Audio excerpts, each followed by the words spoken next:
He who shall be our mighty ones is the one who shall be, one in many, and many in one. The phrase, Shema Yisrael Yahuwah Elohenu Yahuwah Echad, translated as, He who shall be our mighty ones is the one who shall be, presents profound theological and linguistic implications. This verse reveals a unity within diversity, one in many and many in one, through its grammar, syntax, and linguistic construction. To fully understand this, we must delve into the linguistic roots of Yahweh and Elohim and their relationship in the text. The linguistics of Yahweh, He will be.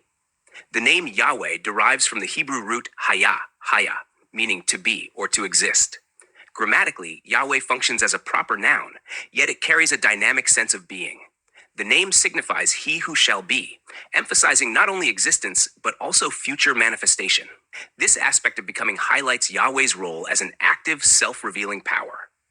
In the phrase, He who shall be our mighty ones, Yahweh is identified as the singular source of power manifested through a collective Elohim. The syntax of the verse connects Yahweh directly to Elohim, establishing Yahweh as the origin of all power and authority exercised by the Elohim. Elohim as mighty ones. The term Elohim, while often translated as God, is grammatically plural. It refers to mighty ones, encompassing divine beings or humans empowered by Yahweh. For instance, angels, judges, and rulers are called Elohim in various biblical contexts, e.g., Exodus 22:28, Psalm 82:6.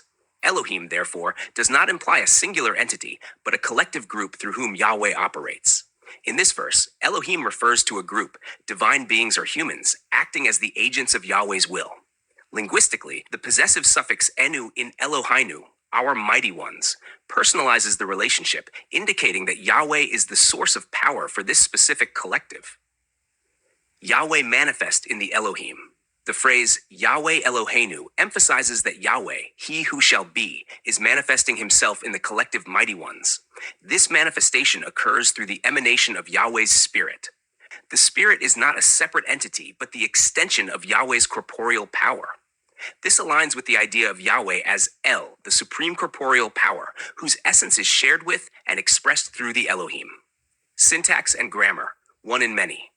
The concluding word, echad, one, unifies the verse's elements. Grammatically, echad is singular, underscoring that Yahweh, despite being manifest in a multiplicity, Elohim, is fundamentally one. The syntax creates a tension between the plural nature of Elohim and the singularity of Yahweh. Yahweh Eloheinu. Yahweh, the singular power, is described as belonging to our mighty ones. Yahweh Echad. Yahweh, despite being manifest in many, remains one. This construction reflects a unity within diversity. Yahweh's essence permeates the collective Elohim without fragmenting his singularity. Many in one. Conversely, the phrase also implies many in one. The plural Elohim functions as the unified representation of Yahweh's power. Each member of the Elohim acts as an individual agent, yet collectively, they embody the singular will and purpose of Yahweh. For example, the angels or divine beings called Elohim in Scripture act as extensions of Yahweh's power, their actions reflecting His singular purpose. Similarly, human representatives, such as judges or prophets, can be empowered as Elohim, collectively serving Yahweh's will. The role of the Spirit.